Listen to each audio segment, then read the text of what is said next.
Give Mohbad justice, arrest the remaining 4 suspects, and deliver justice. On this issue of Mohbad, the justice for Mohbad that we're seeking, there are new leads and new evidence that is pointing to the fact that some key persons are those that killed Mohbad in his house.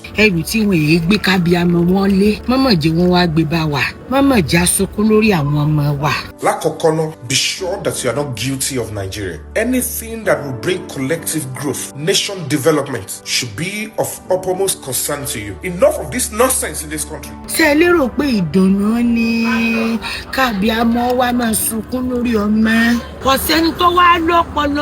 Nobody getting messy again. Look at individual areas of life in the country. Security, justice, children protection, education. It should be of serious concern. No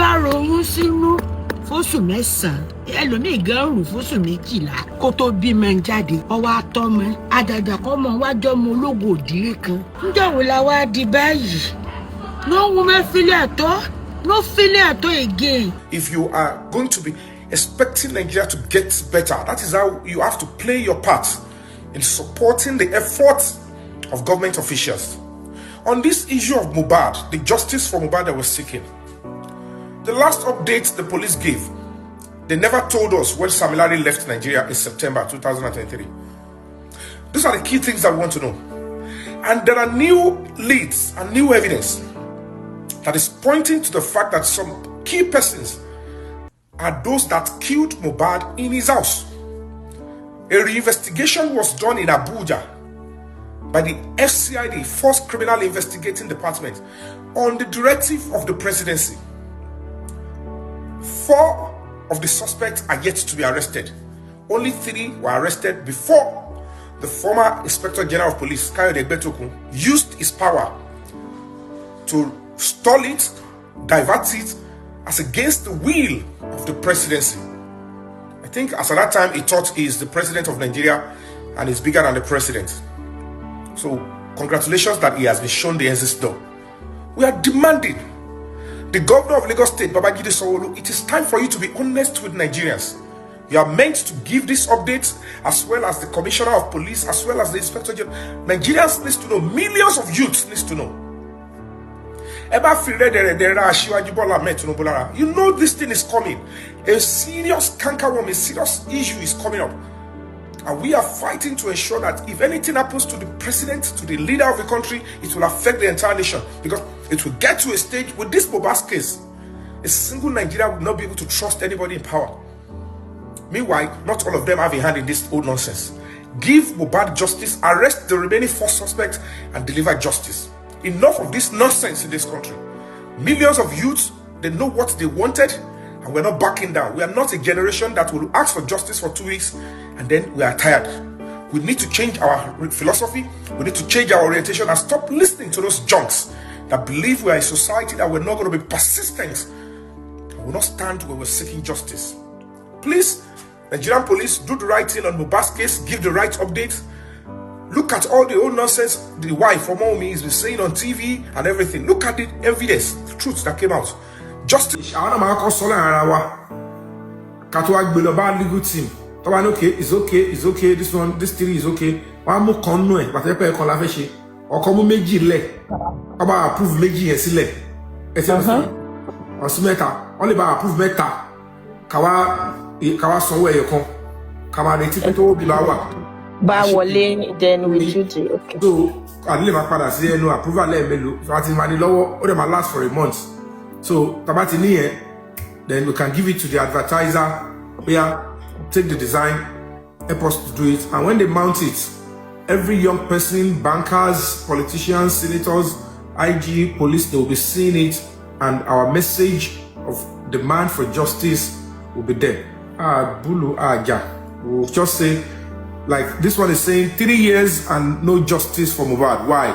The public demands Mohbad, demands justice for Mohbad today.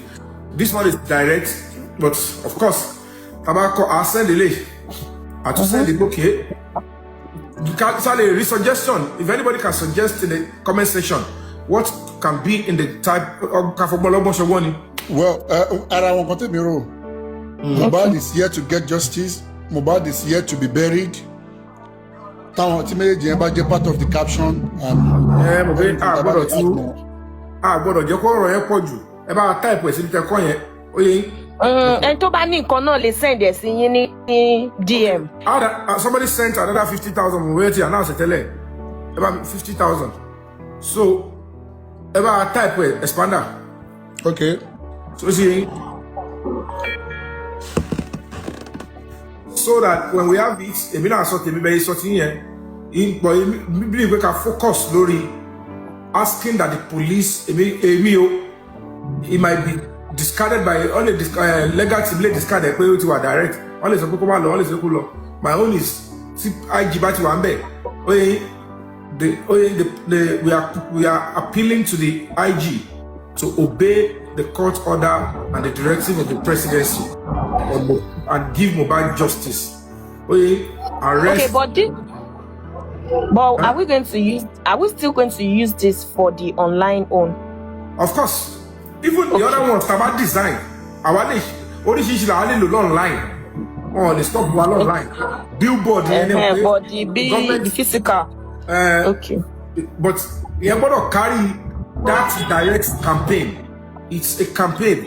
But it's a political campaign. Come as a way, àwọn olóṣèlú yẹn máa ń búra wọn bẹ́ẹ̀. Wọ́n máa parọ́ mọ́ president mi, wọ́n máa parọ́ mọ́ politician mi. Wọ́n ṣe TV advert pàápàá gan. Yes. Wọ́n máa parọ́ mọ́ Trump. Wọ́n máa lò. Oh, but enough. More to come. Àbí kí ni bàbá wa tiẹ̀ lò fún wa? Kí ni kan more? So we'll quickly do that one. Àwọn tá máa sáré vex yẹn. So we'll just quickly speak about it all. As something that I saw, and what I suggest for about type no. Or if you cannot think now, you can send Mr. Yomi DM if you think of something meaningful, you know. Well sequence. The valid design it no. But she designed it too. Kilolo, you know, if you can design like this, send to us. We don't mind. We can just look at it. Ọmọ máa fojú rí mo ti dáhùn sentence ti máa ṣe pẹ̀lú àwọn èèyàn ní kọ̀rọ̀ àwọn amóbi tó yẹ pé traffic máa ń mú kò lè sí bí ọ̀fẹ́ gbàgbẹ́ kọjá ṣáà ni even all the expatriates tó lérí àbùkọ́ tí gbogbo àwọn embassies yẹn wà àwọn báńkì yẹn CBN gbogbo eré àbùkọ́ náà ti gbogbo wọn wà yẹn tàbá lè rí billboard kan bẹ̀ mú ọ̀pọ̀ òyìnbó ni tó dẹ̀ pé mọ́tò IG agbàbẹ̀ kọjá president gan máa gbàbẹ̀ kọjá kò sí bọ́ ìfẹ́ ṣe wọn ò lè yé so that way our people can even go there, take picture, do video. Media can even go there to elevate a very report case here. Only Losiwaju Beko reports pay, and this particular and the public here are demanding that justice. Though we are close to justice from that now because the presidency has given the directive. Now the court has given the nod. I won't argue. Àwọn onílé ṣe kéèsì ọlọ́wà yàkàrí náà kànga ayé Nàìjíríà ti burú tó yẹn but a tún gbọ́dọ̀ jókòó tẹ́tẹ́rẹ́ because Nàìjíríà àwọn kan máa ń bìlì pé kò sí ohun tó wó lè ṣe and ẹ̀bùn pé táàbà dẹ̀ ti fiṣan sí kọ́lọ́pàá máa ń mú sórí pé wọ́n ti sá lọ though ibi tọ́rọ̀ dé dúró yìí wọ́n sá lọ àti wọ́n state pé to declare them wanted is going to be very easy because the same judge tó ní kọ́ lọ ṣe ó máa fún audience in fact in chamber ló máa give judgment kó lọ declare unwanted kò tí ẹ nídìí pé kẹsì ní court because it's already an active case in the court ọlọ́pàá máa lọ padà bá ní olúwa mi àwọn tẹnika lọ ṣiṣẹ́ lórí àti fẹ́ ṣe but àwọn báyìí we need you to give us kò ń ṣe kò tó máa ṣe pé I want to know why you want to declare them wanted it's a case the judge is already aware tọ́lọ́pàá dé ìgbà bọ̀ wọ̀nyẹn kò tí ẹ ní gbọ́ nánà ọmọ àbúwọ́lù straight ní pé let me see your paperwork. One what offense, murder, theft. Irú mi ẹ̀ sì tí wọ́n ti fún ní bail kó wá di pọ́n ní kó pè padà wá tí ò padà wá tó fẹ́ sá lọ wọ́n ṣe máa declare wanted yẹn pé kò jọ o mi ní kí a máa lọ tẹ̀lé fíìmù kẹlẹ́ ń gbé tẹ̀lé fíìmù escape. and lọ́yà Kabiru ọwọ́ bá nìyẹn. lọ́yà ṣòkòtò lọ́wọ́ àti ìbòyẹn tó gbà tó sọ pé olóòlò gba bail wọ́n máa fún jáde tó ní forklift lọ́wọ́ fi sọ wèrè lábújá forklift lọ́wọ́ fi gbé lábújá so ọlọ́wọ́ ìjà nínú kànga ọ̀n tí ẹ̀dí sálọ wọ́n máa dó gba gbogbo level náà ní tí ogun bá mọ̀ ní tọ́ba bí inú lọ́yà yẹn sì iṣẹ́ dé fún ni our officials in the court, I want to defend my client. She is innocent, she is clinical. If you go to innocent, pẹ̀lú negligence, pẹ̀lú tó ń bàjá. Aṣáálẹ̀ ti rí. Ajá ṣàlàyé, ọmọdé ní pé bẹ́ẹ̀ náà ni wọ́n dẹ̀ ní kó máa lọlé ọ̀rọ̀ bá parí. Ṣebí doctor report wà, ṣebí ṣàlẹ̀ ní ti doctor rí. Àbí náà. Doctor dẹ̀ máa sọ ohun tó ń rí, ẹ̀ ṣàlẹ̀ pa doctor. Doctor dẹ̀ sọ pé CCTV tí wà kápá gan. So gbogbo ìtàwọn ìṣẹ̀lẹ̀ bọ́tọ̀ ṣe yẹn, ìgbà kan wà ojú máa ti owó. Ojú máa ti gbogbo àwọn tó ṣàjọ pé ẹ fún wọn lówó ẹjẹ́ kọ́ lọ máa pariwo kọ́ lọ máa bú wa lórí social media. Ọlọ́wọ́ dẹ̀ lọ́rọ̀ ẹ̀mí wa, ojú ogun wa ló máa ṣe. Àní ṣe kí ni? Àní ló lásán. Ọlọ́wọ́ dẹ̀ tí wàá bá wa ṣe náà. I will not stop whatever prayer we're doing. As long as we saw Ọlọ́run náà. Because Ọlọ́run ló máa bá wa ṣe kanlẹ̀. And that is, trust me, this is the right way to go about it. Kò ṣe lọ́nà kó járiwo. The beautiful thing about quest for justice, kò ṣe gbogbo ẹ̀ náà ló máa involve protest. Ló máa involve kàmá pariwo kàmá dá lámù. If you go this way and you maintain and you propel and you persist, the government will yield eventually. Government will gbọ́dọ̀ máa bá lu ṣàgídí tó máa ń béèrè fún nǹkan tó right kò olójú government tó máa ń ṣerú ẹ̀ tó bá tiẹ̀ fẹ́ ṣe gan máa dọ́gbọ́n irú tó ń lo ète lẹ́kọ̀ọ́ yẹn tó ń gbé corona dìde tó máa ní wọ́n máa ń sáré ọ̀dọ́dẹ corona inquest mọ́ wọ́n sáré irú àwọn ète tíjọba máa ń lò nìyẹn wọ́n dẹ̀ tún máa lo irú family tó tún wá ń rí tó ń lò yẹn tó ń dá ilé ìmọ̀rú yẹn oúnjẹ lọ. Because naturally I will believe one of the ways láti divert the public ni kí wọ́n sọ pé ọtí bàbá yẹn sáà ní public.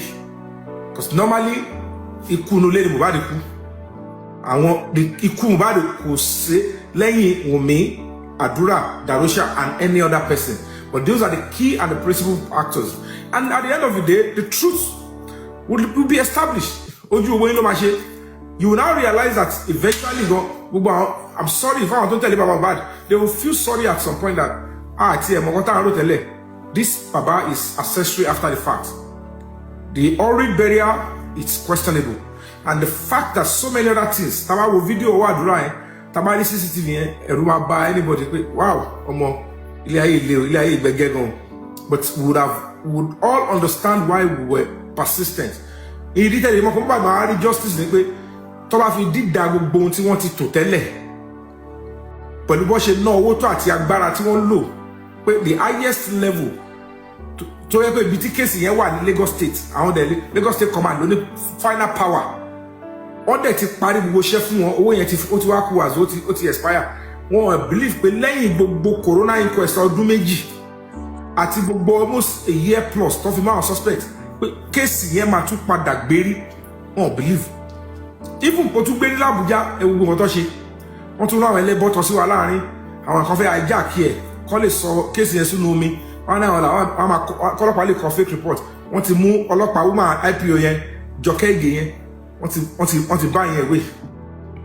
That woman would have, maybe she might still lose her job. Not until we went ahead and withdraw our petition. Because we cannot even believe, I can't even understand why a whole superintendent of police told me involve directive of a president. And you are working with people that are not even the petitioners. And what stage àwọn yẹn kódà yẹn pa àwọn yẹn ni wọ́n lọ competition, àwọn yẹn ni wọ́n approve fún, àwọn yẹn ni wọ́n parọ́ pa àwọn làwọn kàn kọ síbẹ̀.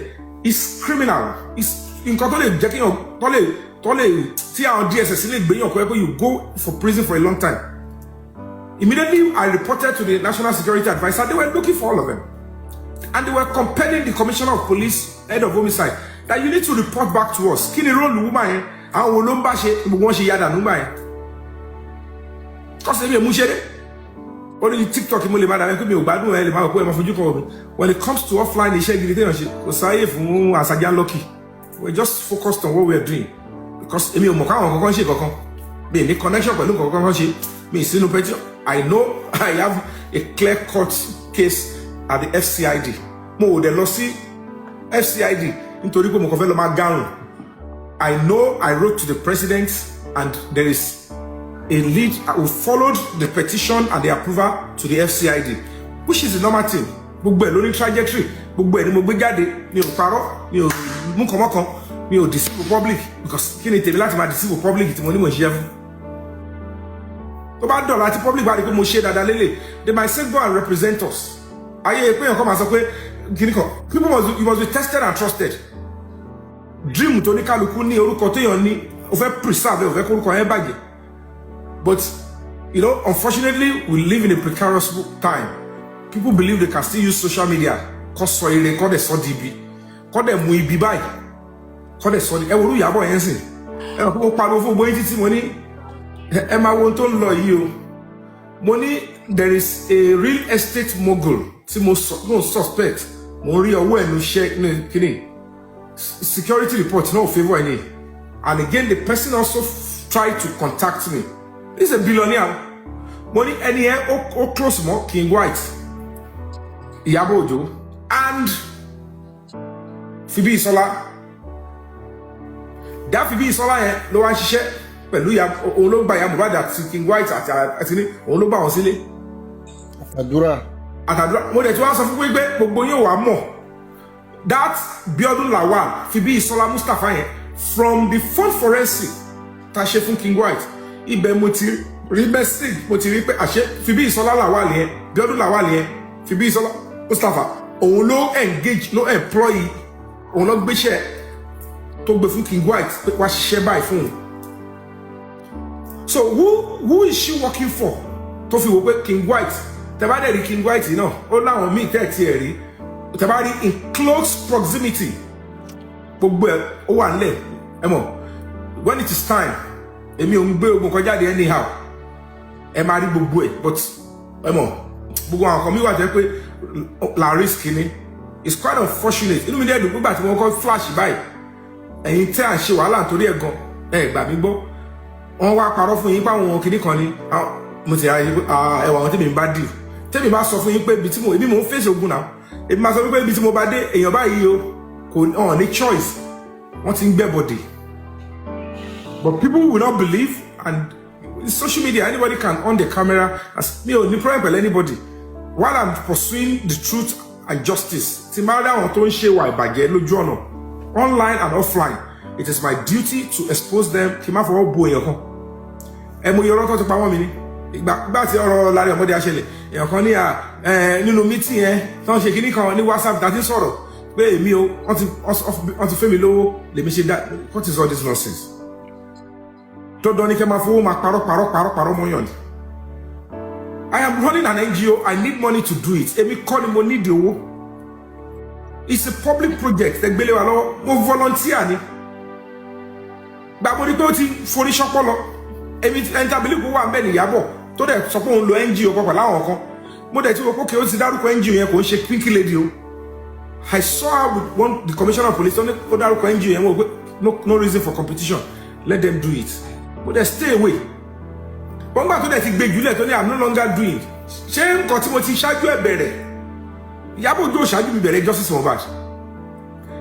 And I felt like this is a project that I know I am interested. Mo ti pariwo, mo ti bẹ̀rẹ̀ láti bẹ̀rẹ̀. Mo ti kọ lẹ́tà sí governor. Mo ti sọ pé we are as on the 16th of September 2023. I had written to the governor that we are going to be protesting and it's going to be bigger than EndSARS. Mo ti ticket mi, mo ti post here síta. But Nigerians, all of my bone lẹ́nu wa. And people followed me. This is my ticket. I am supposed to return back to Nigeria in November. But I'm going to be paying to fast forward it. I will storm Nigeria in September and we are protesting if they don't exhume the body and the governor of Lagos State does not become the lead investigator. And he listened then. Because over when Yomi for justice, he honored me and respected me.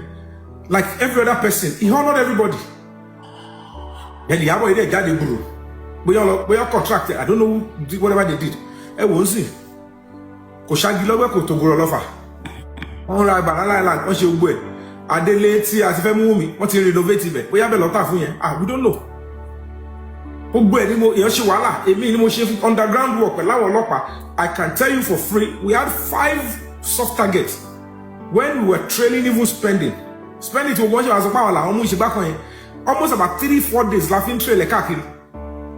Òun àtàdúrà yẹn ń dá wàhálà mú ni because they were just moving. Tọ́ba dó síbà ìkàwá ti ń close back, wọ́n tún ti gbéra. And the real time tracking, ọlọ́pàá tó ń track tàjọ́ ó fẹ́ kọ́ yẹ pé ó ti wà stagnant. Tọ́ba wo bí ìdajì la ṣe máa mú ọ because ayé ti le. Tẹ́bá kọ̀ lọ́yẹ̀ fẹ́ lọ gbéyàn, tẹ́bá kọ̀ lọ ṣe lọ́wọ́ tọ́rí ìbọn tọ́rí gbogbo ẹ̀, kọ́ máa lọ pè wá kidnapper, ìjẹ́ kí ọkọ̀ lọ borúkọ mi jẹ́. So we want a tracking that will have them stagnant. Can go to one lekon, ibi by lowa, color ati ambush. Tible ba se mo kukuru ku báyìí. On bota si wa lọ́wọ́ ni o ka lo mu to wa. Ti gbogbo ayé ma mọ̀ pé àwọn èèyàn ló wá ṣe kò ṣe ká wọlé lóru. But àwọn ọmọ Igbo, they were just moving. So the 5 tough target that we got for spending, Ojukan, mega bond estate here, only do asi, and Ojele actress. And we can't storm the house. Then we add a stumbling block. Atimoko uma IPOE, elebotoni. They can go through Kaliba search warrants. Because all the other search warrants address the time of people suspect. So this is a new search warrant to Ekagba. Now the problem is bypass the woman as the IPO Kalobas. Ni jọ́ kejì tá gbọ́ pé spending tó ti wà ní court a ṣe ní ká lọ relax ká lọ ṣe yẹn ẹ̀wọ̀ èyí téèyàn ti ná fún 3-4 days tá fi drive káàkiri a dẹ̀ ti lọ arrive ní area command tó wà ní after Lekki yẹn area command Lekki a ti lọ arrive ní police station tó wà ní tòsí mega bond estate yẹn a ti ṣe gbogbo paperwork there are some soft targets we left Lekki to go and pick another one ní Maryland ní Kenya. I should be padà wá nbo níbẹ̀ a rí pé same place 30 lọ tẹ́lẹ̀ not to dá padà sí 5 soft targets mélòó lèyàn fẹ́ kà ní Adépélé wà láyé pọ̀ gan. So we were so close in arresting her direct Karu lọ Abuja ló wá rí your advice here pé ọ̀gbẹ́ni bí tọ́rọ̀ dé dúró yìí kàn ti tètè máa lọ Abuja ó lọ face warrant here. So these are things normally I'm not supposed to be, but it's part of the job. I want the complainant and the petitioner, and the mandate is that we have to work with the police. Particularly when majority of the police officers are being drafted from Abuja and they are in Lagos. I send both documentations and I follow the social person. Point is only for me, and I have to be putting my life on the risk with these people. Àwọn ọ̀bọ̀ burúkú tó ń gbé yẹn báyìí máa jókòó sáàrin ọba ìpín kíni tèmi fíìmù ni mò ń ṣe gbogbo fíìmù tá à ń ṣe ìbọn oníke là ń lò and ìtàbádẹ́ máa lo ìbọn gidi wọ́n máa ti bá yọ kíní kúrò ń bẹ̀ wọ́n á yọ gbogbo búlẹ̀tì kúrò ń bẹ̀ a máa bẹ ọlọ́pàá ní pé a máa fún yín lówó sẹ́ yọ búlẹ̀tì ẹ yọ pátápátá empty lè máa rí ń bẹ ẹnu la máa fi ṣe pàpàpà ìmí tí ó bá kú bọ̀rọ̀ gan-an fíìmù wọ́n ti pa ẹ́ kó kú lẹ́ẹ̀ máa ṣe ní pẹ́lú máa ṣe àáfò ó máa kú à ń ṣe déédéé bí pé original kiri tó bá lọ ṣiṣẹ́ paranu mọ́tò gbogbo yẹn ni mò ń tẹ̀lé epo dẹ̀ kákó pẹ̀lú ọba ìdíkò ìwọ náà ẹlẹ́dàá mi akóredé kò bẹ̀ mí gbogbo eléyìí but à ń ṣe nítorí ọjọ́ ọ̀la ló wá ni. So that is just it. So we are grateful to God that as it is now we need to escalate that order. Ìdí tí o ṣe tí ìrànjú ni pé mo fẹ́ kí n gba city wa sọ́wọ́ because some of this media will say àwọn òfin kan tẹ́lẹ̀ bọ̀ wọ́n mọ̀ kó ṣẹlẹ̀ wọ́n ti dáwọn correspondent court tán ti gbé. But there are some of these people they will say, tell us where is it? Can you come offer key level ko jabo náà ni. So they will help us to escalate it while we do this billboard. So please, if you still wish to support, do not hesitate. Whatever you talk about Gembi or my soul, they will tell you we're going to utilize this judiciously because we can't stop and we must not be complacent at this stage. I think by court order. Tomorrow police can be only so I can argue, but I don't expect resistance from the police. When she case it, one believe we are no. So let's work hard. That I won't discuss with you guys, with the government, with the presidency on this particular order. I'm not going to be discussing that on here. And so I won't be doing that. Okay?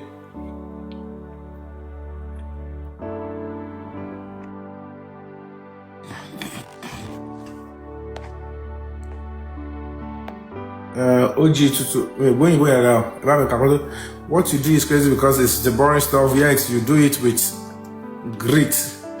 Government, police feel you. Break the Silence Foundation. Thank you so much, my brother. Thank you. Crazy because it is the boring stuff. Yes, you do it. Can I meet your mic? You want to contribute? Sawa Shabi. OG, good evening. Is Sawa Shabi there? Queen is a cardio. Sarah Shabi, are you there? Ẹ̀yin wá sá lọ. Ẹ̀yin wá ya. Okay, she said she's on call. Oh, thank you. We have another 100K from Teo Bola. Eba confirm me. Ẹ má dárúkọ. Ṣọ́ni ẹ dárúkọ wọn. Ẹ má worry. Mommy, Thank you so much. thank you. God bless you. We love you and we appreciate you. It was said listen to that kid boss. Ẹ ṣé.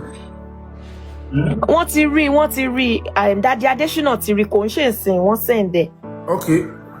Okay. Oh. Cheget wọ́n ti rí mo kàn send ẹ̀ sí. Okay. Thank you, ma. Mommy, light of God. Good evening, ma. Ẹ ká sọ I am fine, thank you. wọn. Ẹ ṣé.